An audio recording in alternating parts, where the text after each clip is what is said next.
Daily news and analysis. We keep you informed and inspired. This is World Today.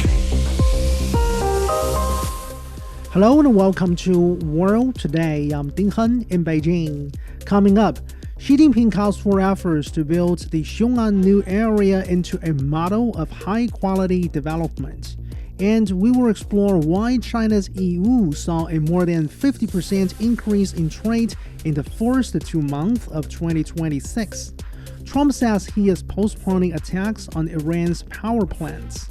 The European Union and Australia signed free trade deal in efforts to diversify their trading networks. To listen to this episode again or to catch up on our previous episodes, you can download our podcast by searching World Today. First up, Chinese President Xi Jinping has called for efforts to build the Xiongan New Area into an innovation hub and a model for high-quality development. He made the remark during a tour of the Xiongan New Area in Hebei province. The Chinese leader emphasized the efforts to relieve Beijing of functions that are non-essential to the city's role as China's capital city and integrate them into the new area. He also called on Xiongan to cultivate clusters of emerging industries and pioneer the implementation of innovation policies in science and technology, finance, and other fields. Xi Jinping also said that Xiongan should create a market-oriented and law-based business environment that is up to international standards. So for more, joining us now on the line is Ina Tingan, Senior Fellow with the Center for International Governance Innovation, a Canadian think tank. So thank you very much for joining us today, Ina. It's been almost 9 years since the Xiongan New Area was established, and so far, more than 4,000 Beijing origin companies have been reportedly relocated to Xiongan, and more than 400 centrally administered, SOEs, state-owned enterprises, have set their branches in the new area. How do you look at this development? Well, this was an ambitious project. What happened is in the city planning, and this is what China is famous for, they decided that they wanted to put a lot of the municipal functions outside of Beijing, and then they were going to create a new area that was going to be high-tech development and also a lot of state-owned enterprises, and they wanted to concentrate them there in this new area so that Beijing itself would not get overcrowded. I had a chance to talk to the planners of Beijing back in 2010. And I remember at the time I said, "Oh, gee, the streets are pretty crowded and everything like that." They looked at me and said, "Well, we had planned for 15 and we have 22 million people." So that's why it wasn't so much a failure of our planning. It's just that the number of people exceeded what we had thought would happen. So they have been taking measures to alleviate that kind of traffic. Beijing is still going to be the heart of the government, but other outside functions, SOEs, things like that, they don't have to be right next to government, are being pushed out there. At the national level, they'll be going to the new area, and for the local level, they'll be going out just outside of Beijing. So what do you see as the key to nurturing an innovative business environment in Xiongan? Okay, so the reason I came to China many years ago was I was very much involved in city planning and city administration. But in America and even in Europe, cities are something you just manage. You don't create new ones. I was fascinated by the fact that China was creating new ones, and it led me to write some books on Chinese cities. And, you can take, for instance, Shenzhen.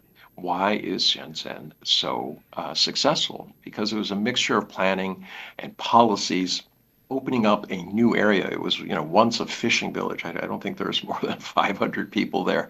And now it's, I think it's 18-20 million people. And it's a real workhorse. So much innovation is going on there. Why? Because when they plan it, they take this hardware, which is the city itself. They made it extremely livable. They put in a very ordered society and made sure that all the pieces work, and then the software, which is the policies that they had to attract companies. Obviously, being close to Hong Kong, having access to the world, these were very important considerations in terms of locating the city there. So this is how China does it, and that's exactly what they're doing with the new area. They are making sure that it's going to be concentrated in the areas that they want to see high-tech development. So, for instance, a lot of these state-owned enterprises, these are groups that can stand ready when companies, they get their financing, especially, these VC financing. The companies themselves want to exit fairly soon, 3 to 5 years. And there's sometimes just not enough time to develop a company or the product or technology. So you want to have a place to put them. And this is where state-owned enterprises can be basically incubators with a slightly longer term in terms of which to develop these products and services, etc. So that's part of it. But the concentration, the ability to do things in one area. For instance, I did a book about Kunshan. At the time, almost 80% of all the laptops in the world were made there. So that gives you an idea. And the reason why is because everything you need to make a laptop was literally across the street or around the corner. And that made the new cycles of developing new products extremely, extremely efficient. Yeah. For the sake of our listeners, Kunshan is located near Shanghai or adjacent with Shanghai. It's actually in Suzhou, but it's right on the line of Shanghai, and in fact, there is a subway that takes you right into Kunshan Exactly. from Shanghai. So it's interesting that earlier, Ina, you also mentioned about the development of Shenzhen. I mean, several decades ago, Shenzhen was still just a small fishing village in southern China. And fast forward to Xiongan New Area, the construction of Xiongan is being done also upon a stretch of raw land rather than any existing city with existing economic resources. So, do you believe it can become a model of high quality development in China? What advantages does the new area of Xiongan enjoy compared to a scenario where, for example, an existing city wants to seek new development? Well, this is the thing. This is a different. You sometimes within China, because it's so huge. I mean, you have provinces that are larger than most countries in the world.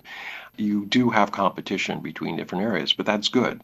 But in each place, they make sure that it's complete, as I was talking about with Kunshan. I mean, you have a complete environment so that it kind of nurtures and supports the kind of industries that you want to do, especially when you're talking about new unknown industries. Remember, we don't know the new materials yet that are going to be developed, the new services that are going to be needed.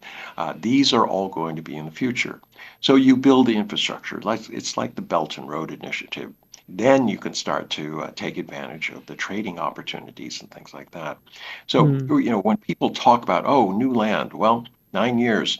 Even when they were beginning this project, they did a very, very thorough analysis of the land. It was carefully selected for its beauty, for its location, and they said, okay, this is a good place to put a city. They looked at how much water, vegetation.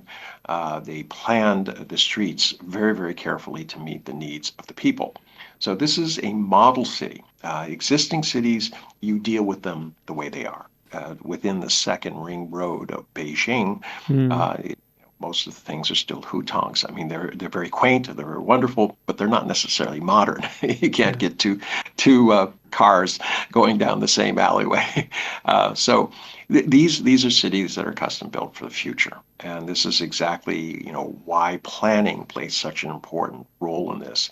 So 9 years has been preparation, and I expect, given the interest the central government has put in this, that you're going to see a lot more activity as they try to push it. Now, this is going to be a model. for this, that new development idea, these high-tech services, and new high-quality development forces.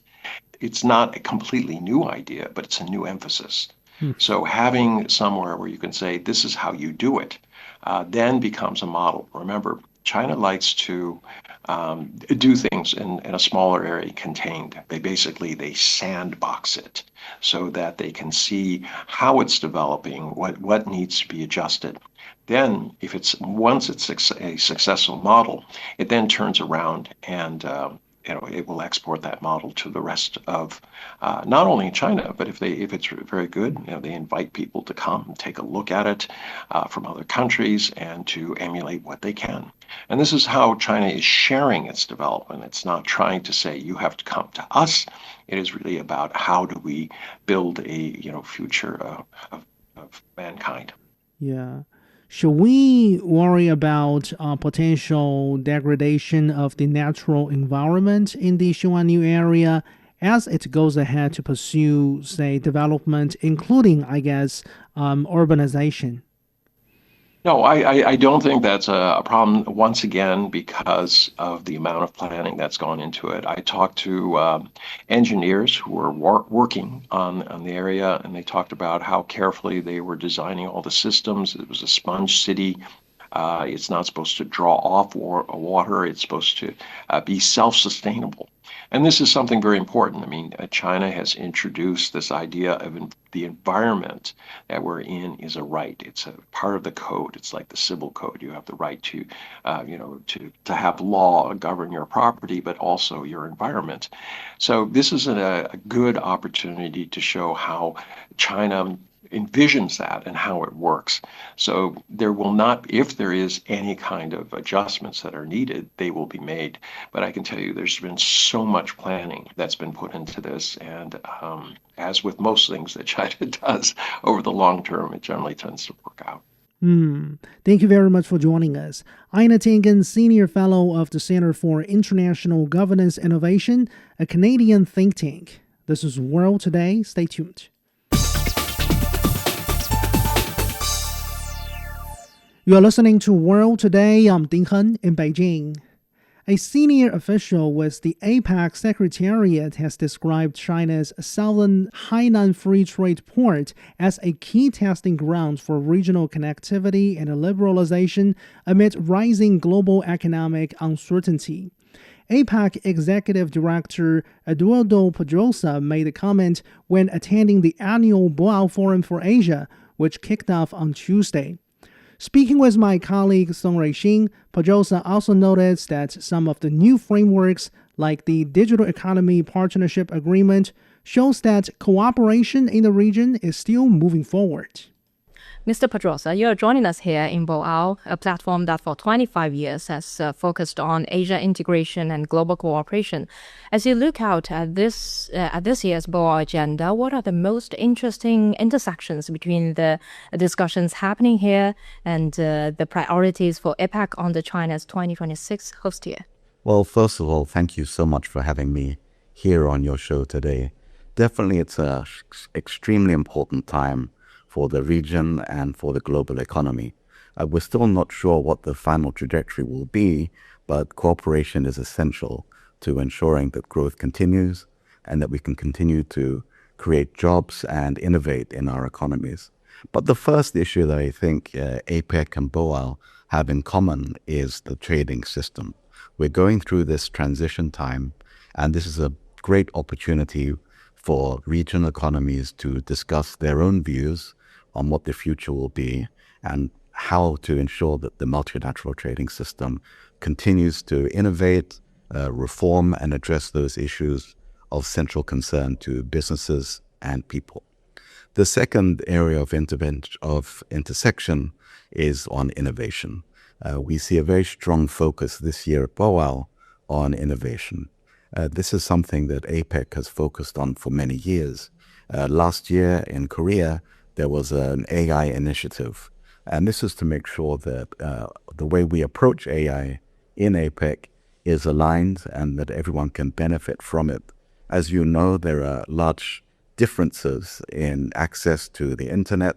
So we need to make sure that everyone has that, and if we can all benefit from AI. So this is a rare opportunity to bring all of the sort of greatest minds from the Asia Pacific together to think about what direction do we want the region to take. And this is important because, as you know, Asia has been a growth engine for the global economy.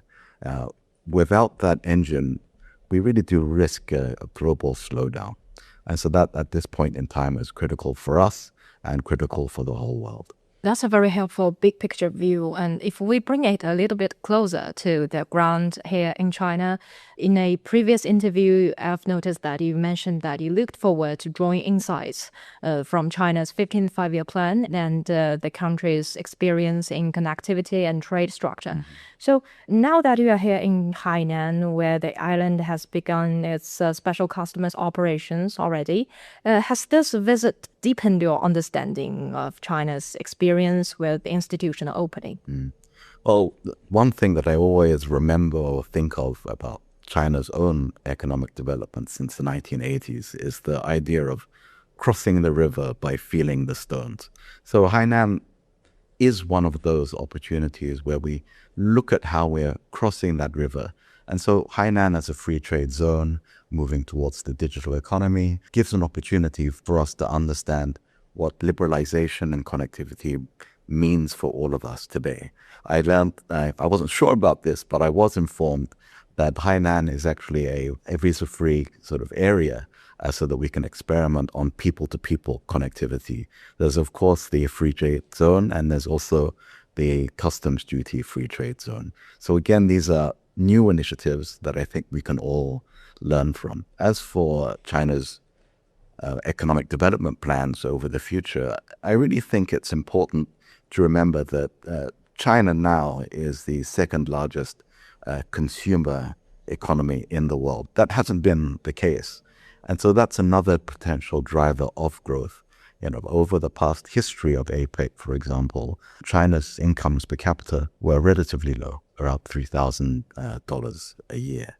Now it's closer to $15,000. So this means that there's a very large consumer base in China that can also drive economy in addition to the sort of manufacturing that China is well known for.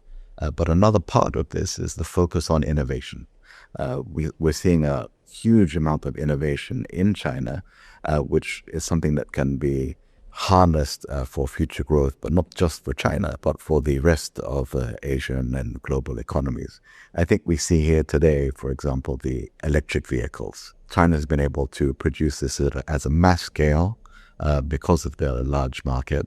And now we have the innovation to ensure that this can be adopted around the whole world and an opportunity to lower our carbon emissions. But it looks like the direction of trade is far less certain. So if we look at the global trade, which is continuing to face protectionist pressures, and Boao has scheduled discussions on the impact of tariff tensions and the reshaping of global trade. You once made a memorable point, that is, watch out for cooperation when you don't expect it. So how can we understand this idea? Well, I think we need to bear in mind that, while there is a lot of news about protectionism and raising tariffs, global trade actually continues. It's at unprecedented levels. Some of that can be price effects, but there is more global trade happening. There is more integration. But the surprise I think we can look forward to, or is possible, is that we are seeing new initiatives that are coming out. APEC, of course, continues to work at the technical level, bringing experts together to think through how technologies like artificial intelligence can be spread around the whole Asia Pacific and beyond. But in addition to all of those, we have coalitions of the willing, if you like. So we have, of course, the Comprehensive and Progressive Trans-Pacific Partnership, or the CPTPP. So again, this is initially started amongst 4 APEC members, but now it's expanded. It's expanded so much that it's called Trans-Pacific, but the United Kingdom has joined. So I think, that shows how cooperation can surprise. But another area of great importance is the digital economy. So groups of APEC member economies have formed the Digital Economy Partnership Agreement. So that's where the surprises are, that when you have a forum like APEC, it's non-binding, it looks towards being an incubator of ideas. New initiatives can come through that lead to further cooperation. So based on the atmosphere at APEC's first senior officials meeting earlier this year, and what you are hearing here in Boao, which specific areas you think would hold the most potential for that kind of unexpected cooperation in 2026? Well, the first thing that I want to emphasize is there was very broad support for China's priorities this year on openness, innovation, and cooperation. That's very important to note, that in spite of the tensions and volatility that we face, APEC continues to be perceived as a valuable platform for all of its members. But looking at areas of overlap, for openness, for example, there's a lot of discussion here at Boao on what is the future of trade. How do we come together during this period of uncertainty and volatility?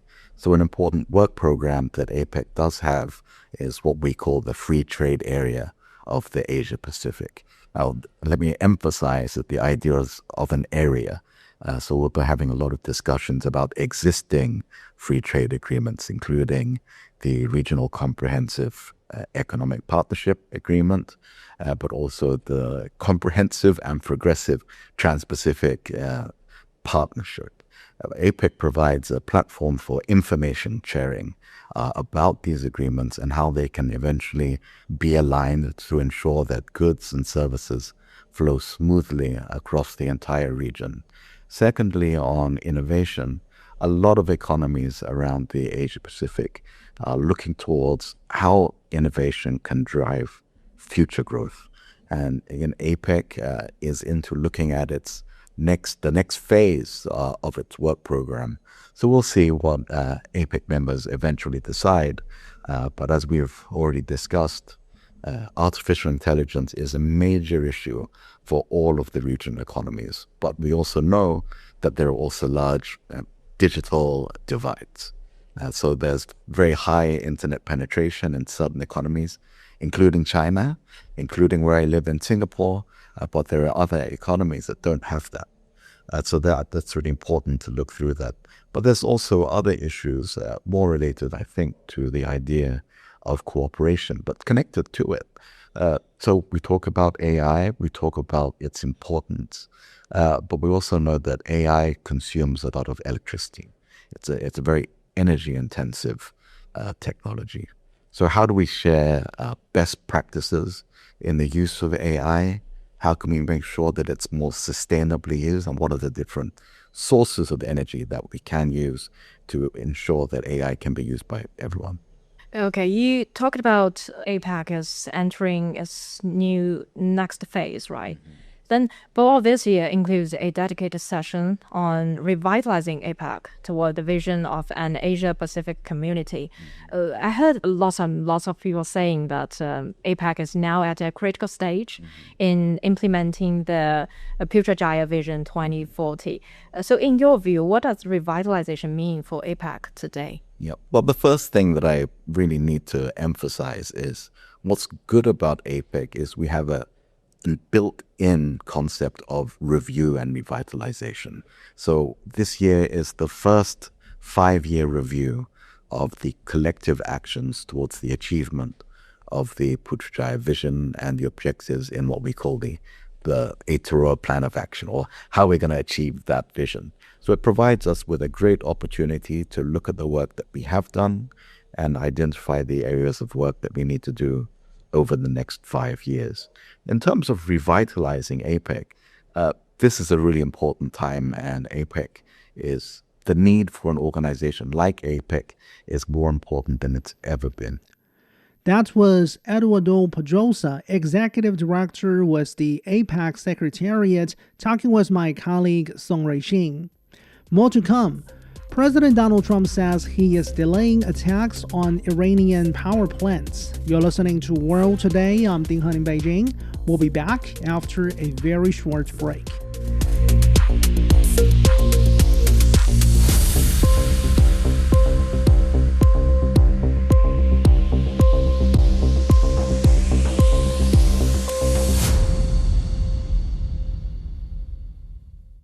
You're listening to World Today. I'm Ding Han in Beijing. The eastern Chinese city of Yiwu in Zhejiang province is sending a powerful signal about China's foreign trade momentum this year.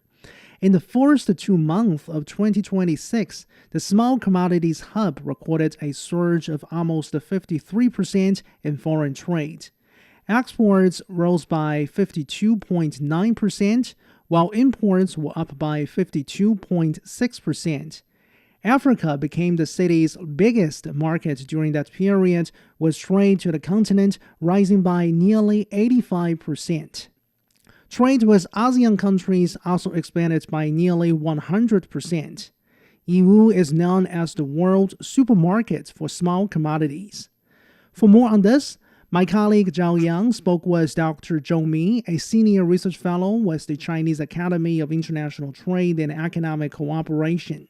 So, Dr. Zhou Mi, Yiwu is known as the world's hub for small commodities, but a more than 50% surge of foreign trade is really extraordinary, especially under the current global uncertainties. So, how do you explain this trade increase momentum? What are the main factors driving the surge?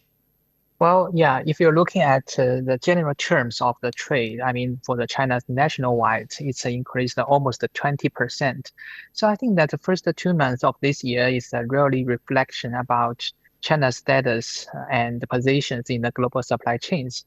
We know last year we are seeing that so many uncertainties coming from the United States, which is accumulated effects about trade. So more countries and trading partners are trying to find better connections with China with a certain supply and very good condition of the quality of the products. So Yiwu is also one of the very important symbol.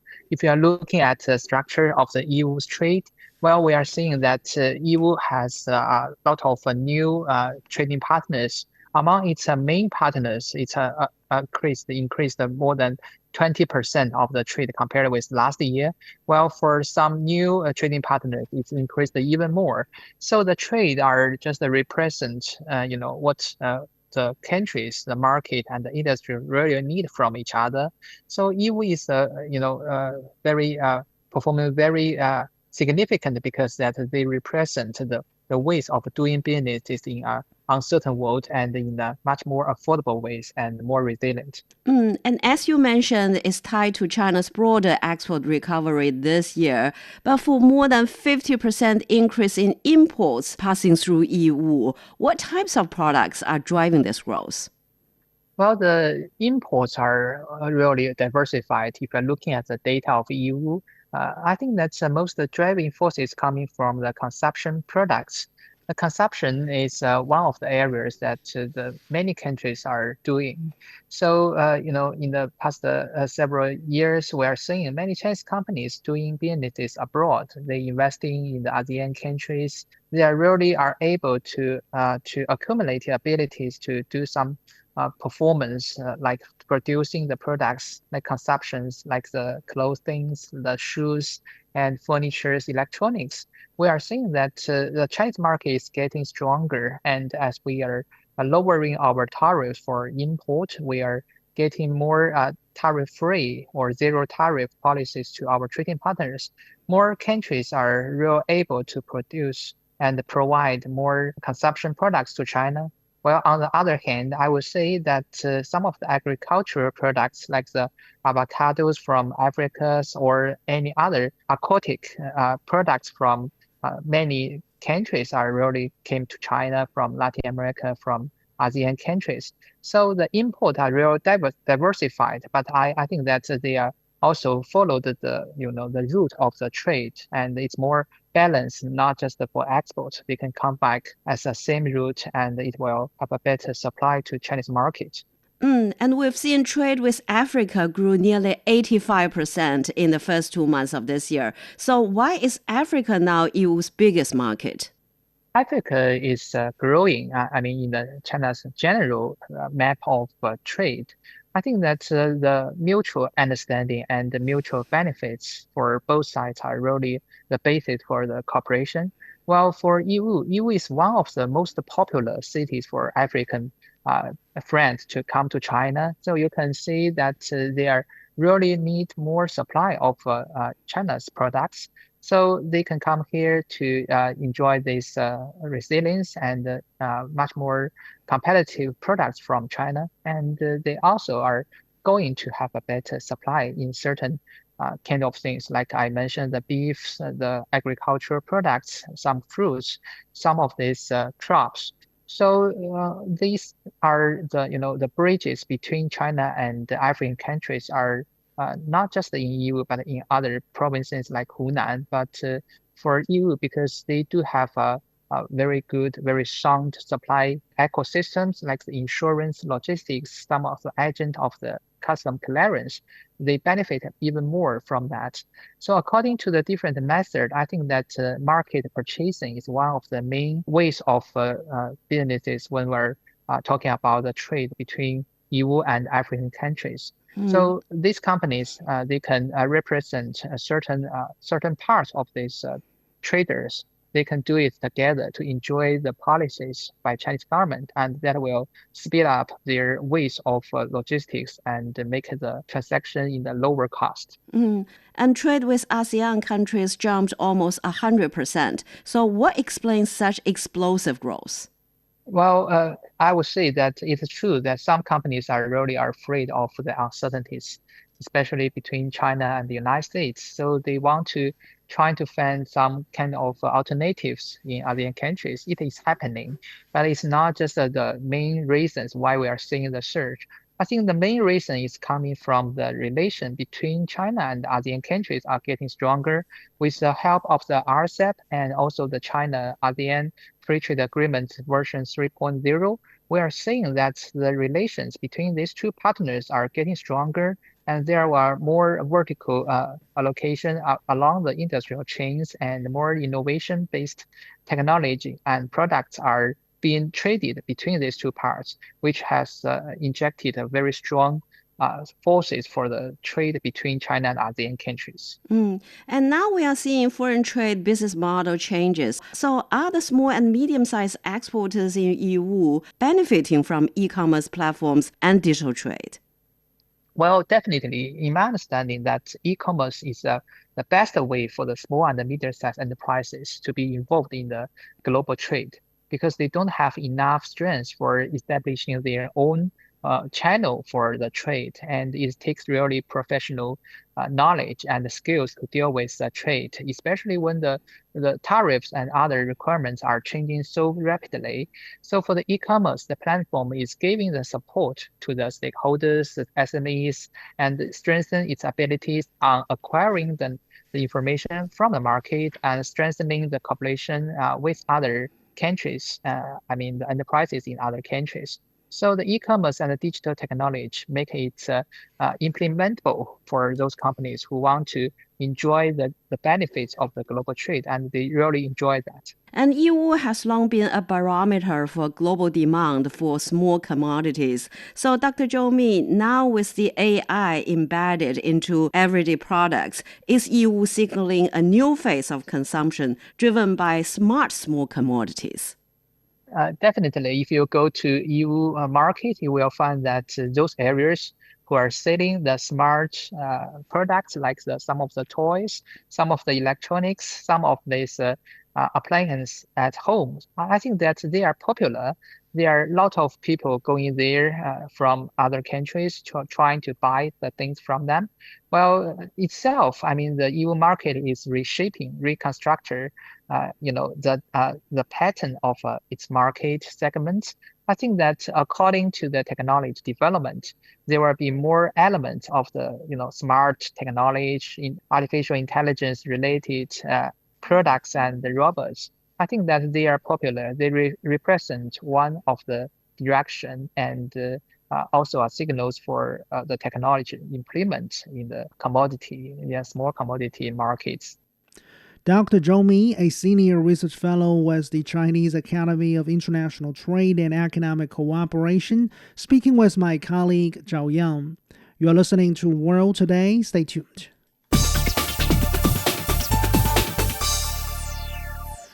You're back with World Today. I'm Ding Hen in Beijing. Iran has denied having negotiations with the United States, reversing U.S. President Donald Trump's claim that Washington had reached major points of agreement with Iran. Iran's foreign ministry says friendly countries recently sent messages to Iran indicating Washington's desire for talks, but Iran has not responded.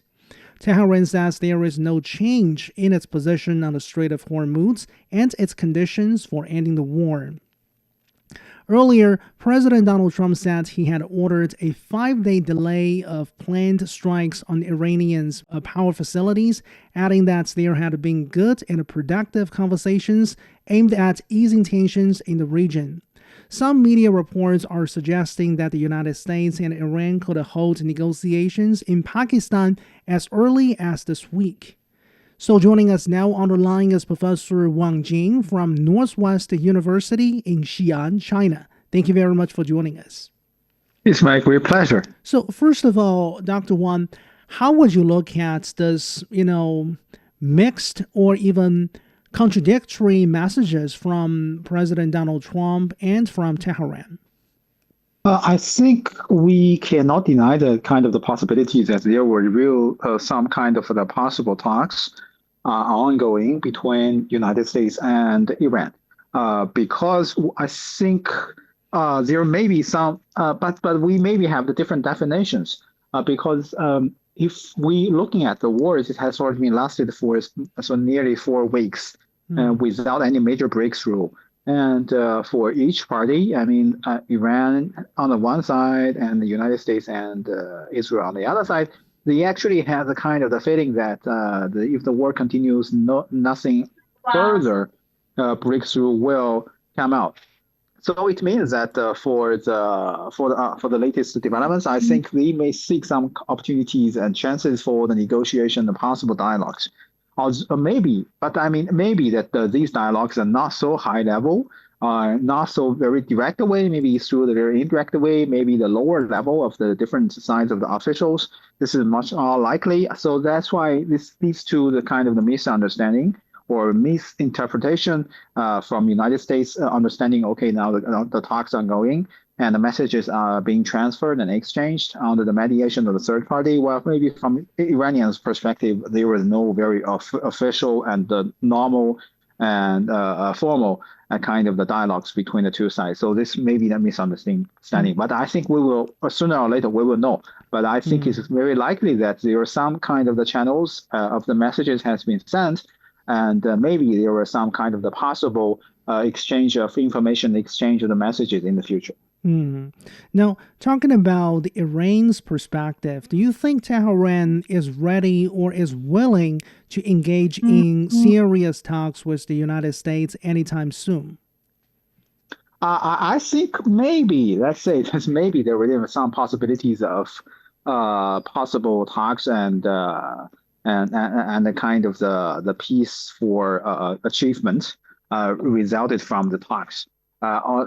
Let's be frank. Maybe that inside Iran, there were different camps, there were different voices, there were different concerns. But I think for Iran's many rational and very, very highly the rational officials and high levels leaders, they know exactly that is also they have to seek the opportunities for peace. I don't mean that peace for Iran, the kind of the concession, is a kind of the surrender. No, it's different things. But the peace means that go back to the rationality. The peace is going back to the very stability and also will benefit Iran, their own economy and their own social stability. And also for United States, I think they also have the very strong willingness and motivations to go back to the stability and go back to the end of the war. Because as we always repeatedly stress, the war has continued for nearly 4 weeks and United States win nothing. And they just have to continue their warfare. So that's why I think for both United States and Iran, they have the motivations to talk with each other and to seek the possible chances to end the war or kind of to decrease the intensity of the war in the future. Reuters has reported exclusively that less than 48 hours before the U.S.-Israeli strikes on Iran began on February the 28th, Benjamin Netanyahu, the Israeli prime minister, spoke by phone to Donald Trump about the reasons for launching the attacks, for launching the strikes.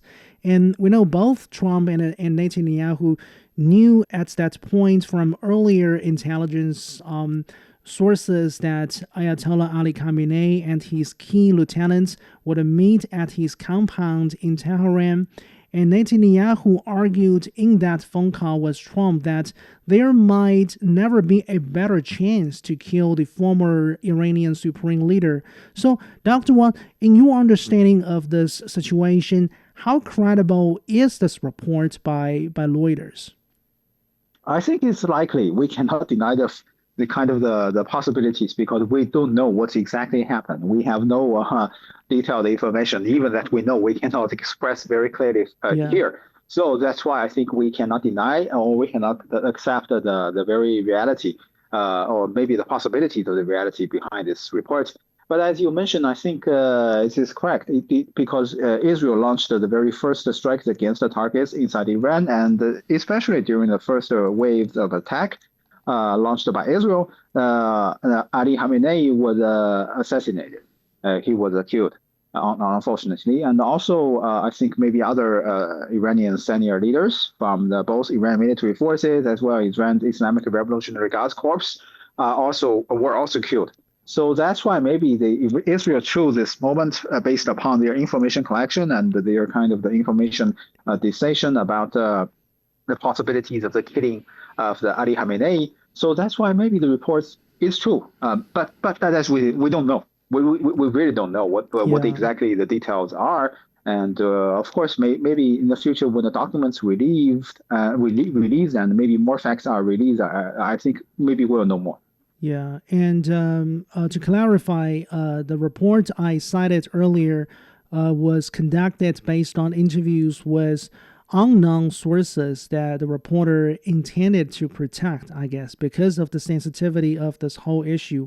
So the final question, Dr. Wang Jing, Bahrain has submitted a draft UN Security Council resolution that seeks to authorize countries to use force to protect commercial shipping in and around the Strait of Hormuz. Do you think the UN Security Council is likely to pass this particular resolution? Let's be frank, we don't know because there were just too many possibilities and also too many uncertainties. What we should know, what we could be assured is that the Hormuz Channel and the security of the ships are still under threat by the war. And of course, largely threatened by Iran, but also I think we cannot forget the possibilities of threats by the United States and maybe Israel, because when the war continues, we cannot blame the only side of Iran, but we should say that everybody has responsibilities. But as you mentioned, when we're talking about the energy channel and particularly energy transportation channel, it is very crucial to remember we're talking about it against the backdrop of the war. So when the war continues, I think much more uncertainties will emerge. That's why I think we should talk about, or I think we should, the priority is how to end the war. And when the war enters the kind of the ending phase, I think maybe more possibilities of peace will come back, and also the more pieces of the safety will come back to the Hormuz streets. So that's why finally it would benefit everybody. Yeah. Thank you very much for joining us. Professor Wang Jing joining us from Northwest University in Xi'an, China.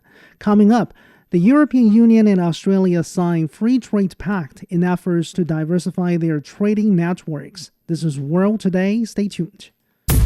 Hello, I am Dr. Digby James Wren, a political analyst and international relations scholar specializing in China area studies. World Today offers unmatched in-depth perspectives on China's politics, economics, business, technology and society. World Today's team of reporters and contributors provides valuable information from all of the world's major economies. I hope you can join me on World Today for the very best insights and news from China, on China, and help to build a better understanding of China's role in the world today.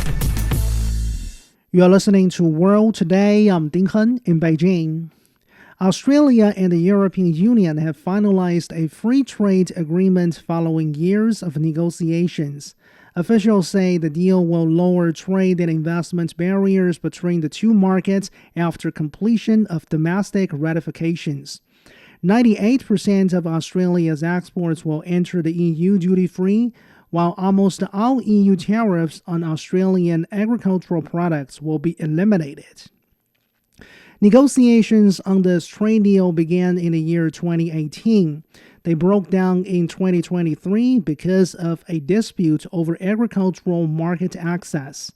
The EU represents Australia's third largest trading partner and the second largest source for foreign investment. So for more, joining us now on the line is Professor Cui Hongjian from the Academy of Regional and Global Governance, Beijing Foreign Studies University. Thank you very much for joining us. Okay. I am here. So first of all, what do you think has enabled the two parties to make this breakthrough in trade negotiations? As we know, after the several years of negotiation, especially 15 rounds of the negotiation, finally, European Union and Australia reached the agreement on the free trade and the investment or some other. Undoubtedly, I think the current situation, especially because of high tariffs from the United States against not only European Union and also Australia and some other advanced economy, I think it's a very, very big stimulation. As we know, only in the year of 2025, the negotiation between European Union and Australia went forward. I think this stimulation from the United States, from American policy, played a very, very decisive role. Another, I think, very important reason behind this successful reach of the agreement between two sides is now, especially for European Union side, it's trying to get a kind of diversity of supply chain and also the trade and cooperation with more and more economies. Especially recent years, European Union emphasized the importance to get some more, favorable environment, to get some more, critical material supply. As we know that Australia played a very important role in international market on some, materials or some other. So I think it gives, anyway, very, very pressing, force to push forward this reach of agreement between two sides. Previously, one barrier to the trade deal was a dispute over red meat market access, and another issue was the EU's complaint about certain Australian-made wines that are labeled as Prosecco, which we know is traditionally a name for a sparkling wine from northern Italy. So why do you think food and drinks and agricultural products were previously a major source of trade disputes between the two sides? Besides the reason of the, as we know, it's a geographic marks issue, and I think the main reasons for these negotiations between European Union and Australia face a lot of problem or barriers from agricultural products or some other. There are two reasons behind. One of them is, as we know, to some degree, the European Union and Australia, they do have some competitions on the agricultural, trade. As we know, for example, the European countries, they also export, agricultural products, including wine, including some, pork or even some meat. And at the same time, Similarly, Australia has a very, very important, exports on those agricultural products. Another, I think, very important reason behind the dispute is for both two sides, they need to take care response from, farmers from these groups, as we know, because of the demands of elections. So for both European countries and Australia, they have to take care of these concerns from farmers for both sides. Okay. So I think get some more negotiations, get some more even reasonable compromise between two sides. I think that's a major situation now. So one aspect of this particular trade deal will also help the European Union secure its supplies of some critical raw materials. And this is actually seen by some as an attempt by the two parties, by the two sides, to reduce their economic reliance on China. Do you see it that way? I think on one side, it could be understandable for both European Union and Australia to have some more concern about the so-called security of supply chain for some critical materials. Because as we know, globally, there are a lot of, anti-globalization, anti-free trade, situation. But on the other side, wants to deal with this issue of supply chain of critical materials. But I don't think it's necessarily to point to China as a main target. Because as we know, China always played a very, very active role to support this more safety in the supply chain for critical materials.